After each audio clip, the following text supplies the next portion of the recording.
Hey everybody, how's it going? We're getting back into doing some of these sped up videos. Feels good actually to I call this little getting into the old school stuff, the way we used to be doing this on the channel and all that cool stuff. But anyway, thank you so much for watching, appreciate it. I'm not quite sure what I'm going to ramble about today. I didn't have anything planned. What I wanted to do was, again, record some inking. That's not a stream anyway. But I actually found a way, this is a little tangent here, I found a way to speed up okay, so I use a software called OBS, which is Open Broadcasting Software. It's totally free if you guys want to start your own streams or record video. Totally free. However, I use Camtasia to speed the video up and do these narrations. The problem is OBS doesn't export into a file that Camtasia can work. Long story short, found a way that you can do it. So I might start trying to find ways to like pick pieces apart of longer streams. So for those of you that can't watch or don't want to watch like 5-hour streams, I get it. At least there's some content for you. That S got really out of control. So anyway, needless to say, I'm inking 3 pages. It took about an hour and a half real time. Well, that's a lie. Just this panel and 2 additional pages took about an hour and a half, and the fastest I could speed this up was 400%. So that's how fast, if you can imagine that going. So we're gonna have a 20-minute video. I'll do my best to keep you guys engaged throughout this thing and hope you guys learn something out along the way. So what you're seeing I'm doing here, like I said, I'm wrapping this up. We're going to jump into this new page here, and I can kind of talk a little bit about what's going on here. So I have a couple folders in my structure. I have a folder for each panel, just the way I like to work. And then I have a folder on top of everything called SFX, which is special effects, is like how I like to call it. And what I like to do with that layer is I put like all the things. So you can see in panel 1, JESOP, what he's doing is from the left to the right, he's going behind the guy to give him a suplex. And you see that white line that's over in front of both of them? It's supposed to indicate like a speed line there. A lot of artists use this in comics for a lot of reasons, right?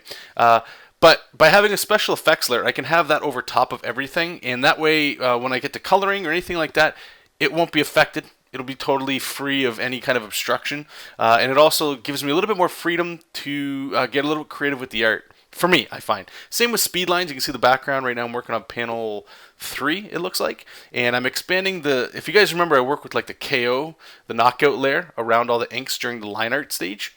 And what this lets me do is, right now, I'm going through all the panels and all my layers that have a KO layer, and I'm adjusting the line width. So you can see me just going through, working on the last panel right now. And we're going to do it again in the next page, just so you can kind of see that, I guess kind of sped up to see what we're doing. And the reason for this is this gets me ready to ink. A lot of the contour layer, that's a lot of, it's some heavy lifting, you know, maybe heavy lifting is the wrong word, but it can be a lot of work when you're putting outlines around characters. And it's not, to me, it's not that fun. You know, I don't really enjoy it, but it's a necessity, and I'm kind of glad working digital allows me to just have that feature that I can just, you know, add and adjust and just make the lines a little bit bigger, and you know, I don't mind the result. So I do all that, I flatten everything, then I save this as a brand new file. And I call it inks. That way, if I ever need to, I can go back to my line art file and everything's still intact and I haven't lost anything. So I have a little bit of freedom. You know, I can mess things up in my mind and not have to worry about like I can't go back to a stage. Like I don't want to have to redraw stuff. So right now, this is really, to me, like I say, this didn't take too long, and I don't mean that to gloat, but this went pretty quick. And the way that I'm doing this, the inking really, and you know, I've said this for probably a good half a year to a year now, especially with JESOP King. For me, my days of heavy rendering and heavy shadows are over, especially since I know this is color. And one of the things that I was always criticized about when I would bring my portfolio for reviews back in the day, justly so, not not in a way that you know. It was 100% true, and I was actually looking at a portfolio that I brought to Chicago, I think in 2006, the other day. A girlfriend and I, we were cleaning up my closet, and I was just looking through there. And anyway, that criticism was because I was adding a lot of shadow and rendering, I wasn't able to make things clear. And what my main issue was, or something that for me that I think is a big flaw, was I was still locked in the mindset. And it took me a little while to get out of that, to actually understand it, which was I was confusing comics with just good art when it should have been clear, good storytelling. And so when I would hear stuff like, things are muddy and stuff like that, I thought that meant, okay, I just need to learn how to play shadows better. Which there's some truth to that, but honestly, it's what they're saying is they don't know what they're looking at. When you're reading a story in a comic book, right, the last thing you want somebody to do is like stare at a panel and try to figure out what's going on. Unless the idea of what you're trying to do is to create confusion or something, right? Then that's warranted. But I mean, I was doing it in like a lot of panels and stuff, so anyway, that's what's going on with this. Right now, you can see I'm just adding a little bit more special effects, I guess. It's debris, rocks and stuff. I do this to everything. I love it. Ever since I saw Joe Mad do it way back in the 90s when I wasn't even really into comics, I just thought it was so sick just seeing this kind of stuff. It just gives motion, additional motion to stuff that can tend to be a little motionless, I suppose is the right way of saying it. And like this whole page went pretty quick. Four big panels, no background, just characters. It can go pretty quick. We go in there, doing some JESOP's eyes and stuff like that. Now you're gonna see here what he's doing is he's about to give, like I said, the character here, the bad guy he's going against, his name is Scabax, and at the time of this recording, the page isn't out yet, and I don't know when you guys are going to see this. This might come out before the webcomic comes out. And by the way, if you're interested in reading the webcomic, it's totally free. You can head over to jesopking.com if you aren't, or if you're on Webtoons, Tapastic, Instagram, Facebook. All of those have fan pages or some sort of way that you can read the comic. Currently updates Monday to Friday. Once this story is done, which is, I believe, around page 55, we're changing the format up, and I'll talk more about that as we go. But anyway, what I was trying to say was, you could see on that panel that the previous one we just did, Scabax there, he's in the foreground, Jessop's behind him to give him the suplex, and I started adding a little bit of rendering there. What I've noticed I'm doing, even though I just said that I don't really render as much, but what I'm doing is extreme close-up stuff where it's just like a lot of white space. I'm not sold on it yet. I do like the way it's looking, but I have this feeling where it's like big white empty space kind of gets me scared, as if or like you guys or whoever's reading it looks at it and goes like, maybe not that I'm phoning it in, but that the quality isn't, like I'm skipping a step or something. I don't know. It's something in my head that I've got to work on. Not saying that it's not appropriate to do so, but one of the beliefs I've had moving forward with just the way that this is going, and I love the workflow, and I'm very excited and like proud, to be absolutely honest, proud that I'm able to do what I want right now, or I'm taking that chance, that risk to do this, and it lets me give an example. I know I'm jumping all over the place here. My mind's going all over. I'm getting like 3 points for every comment.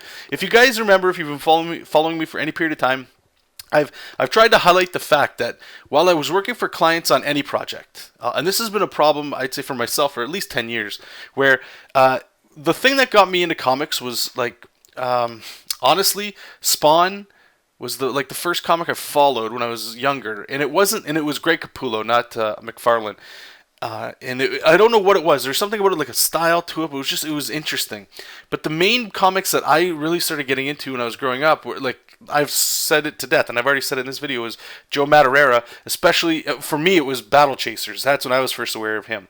But before comics, I was really into Capcom and Street Fighter and a lot of video game stuff. And video game art is a lot different than comic books. And why I always gush about Joe Madureira is because, to me, when I saw his comic, it reminded me of a Final Fantasy superhero comic. And the style looked like Street Fighter, like everything, the stars aligned, and it was great. And I'm sure a lot of people that are Joe Madureira fans, I don't know if that's a specific reason why they like him, but I'm sure there's some underlining things there that like with what I'm saying, work in the same way.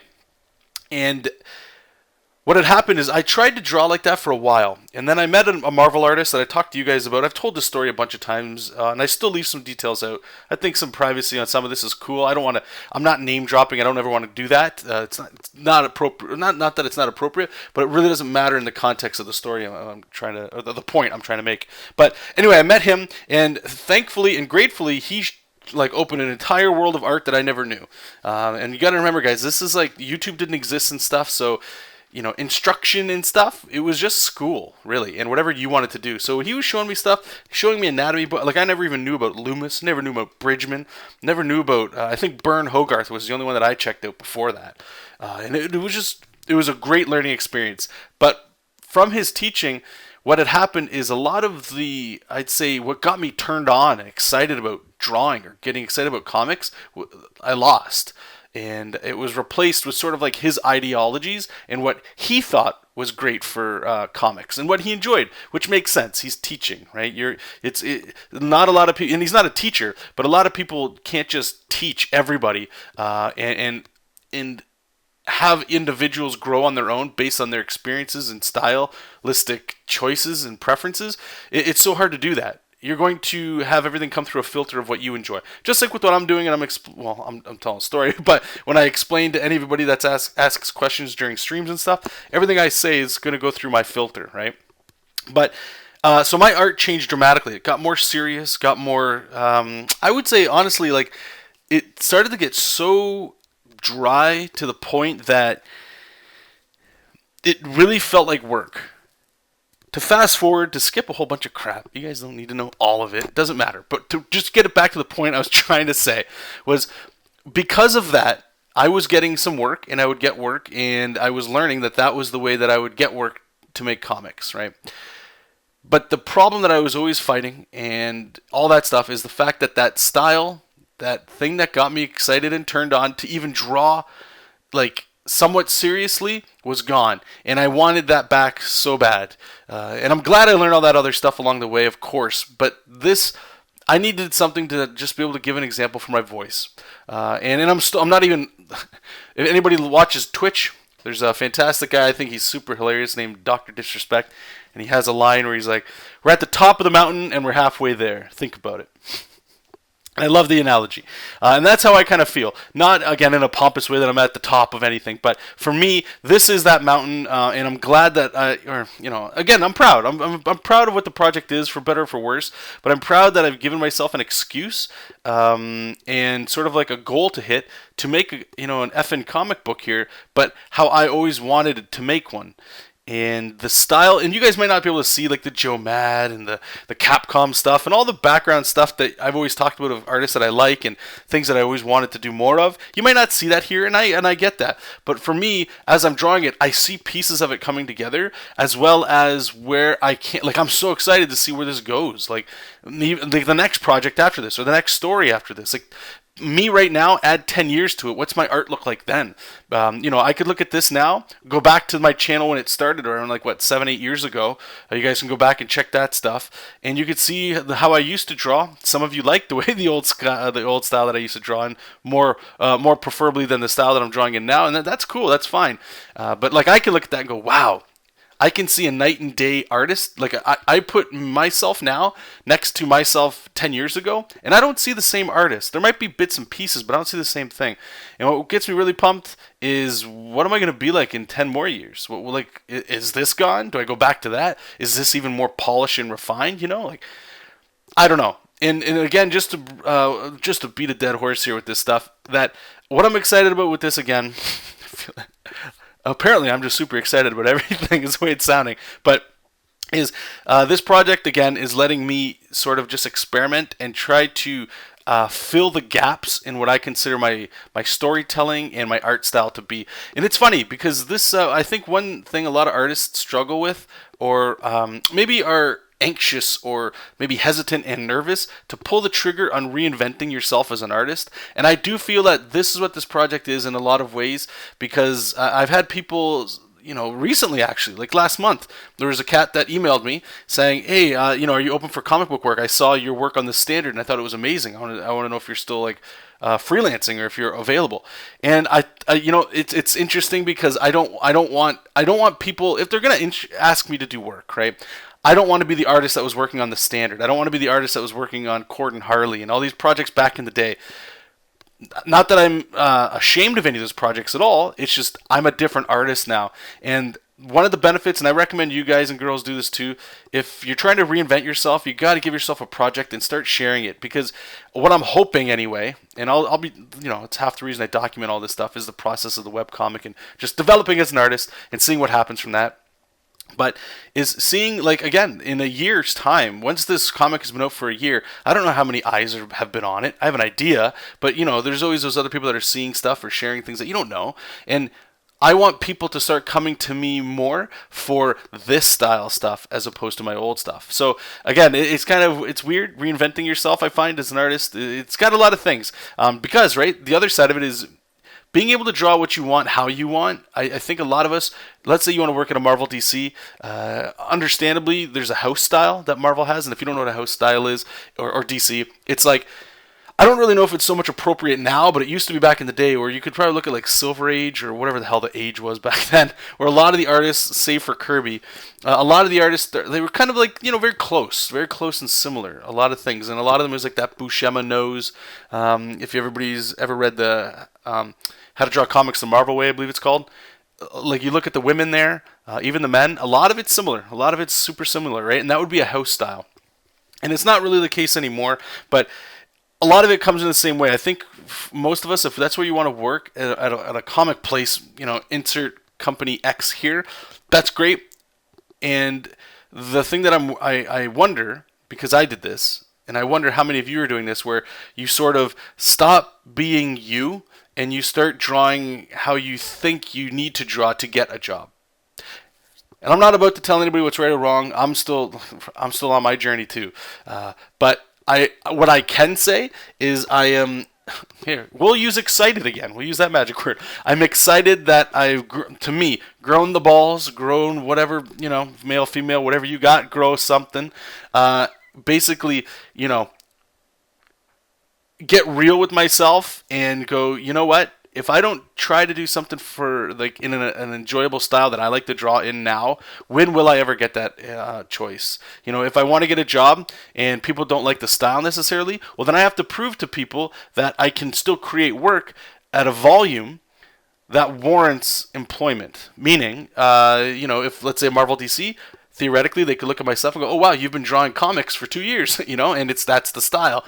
They know that you do work. Or it's like a Kickstarter, or however you want to make money as a comic book artist, or try to anyway. You still have to show an audience, whether it's fans like you guys watching, or whoever that might potentially buy your stuff. It's like brand recognition in a way. They can look at you and go, that person's been drawing comics for a while, right? And in my opinion, I would anyway. At least it's been like this for a little bit now. Do my best and do your best to just start being you. If you find that you're drawing in a way that you think you should be drawing in order to get a job, if that makes sense. So that's story time. I think I beat that one up. Anyway, so the process here, let's get into some of that. So Momo is fighting off all these characters here. We're getting into the big fight scene in the comic.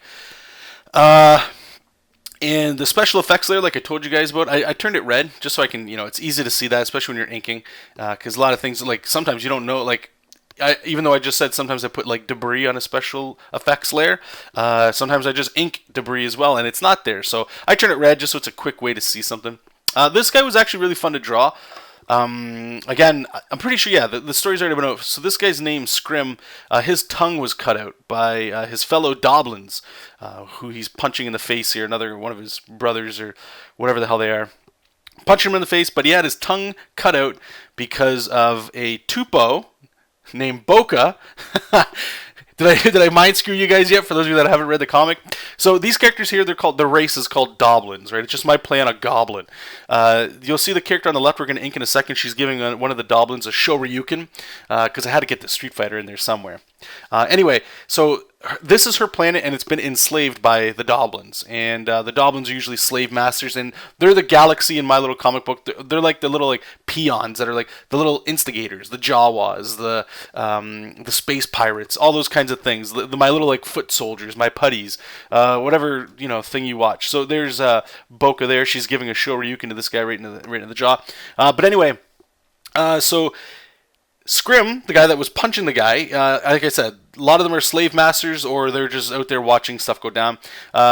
He stopped. He just had enough, had a change of heart, and stopped one of his brothers, one of the other Doblins, from whipping her again. And because of that, they chopped out his tongue. I don't know why, but they did it. And he's being tried for basically treason, right? So he's brought back to the capital here, and there's this big execution party. The good stuff, the fun stuff. So here they're all fighting back, and it's pretty exciting to see the heroes starting to give giving it some action here. And there on the left, that one was a little bit of an experiment. Momo's getting zapped here by King Mexiat, the Doblin King, and all that stuff. But it looks like the video is running short. So I'm going to say thank you so much. I hope you guys enjoyed this video. Please leave a comment, subscribe if you're new, like the video, share it, all that. You know, you guys know how YouTube works. Whatever you like. Please leave a comment if you'd like a little conversation or need something clarified. Totally up for that. And yeah, so we're just going to finish inking this guy, and that would be that. So I'll talk to you guys soon. And like usual, you guys, keep reading comics, keep making comics, and I'll talk to you soon. Bye-bye.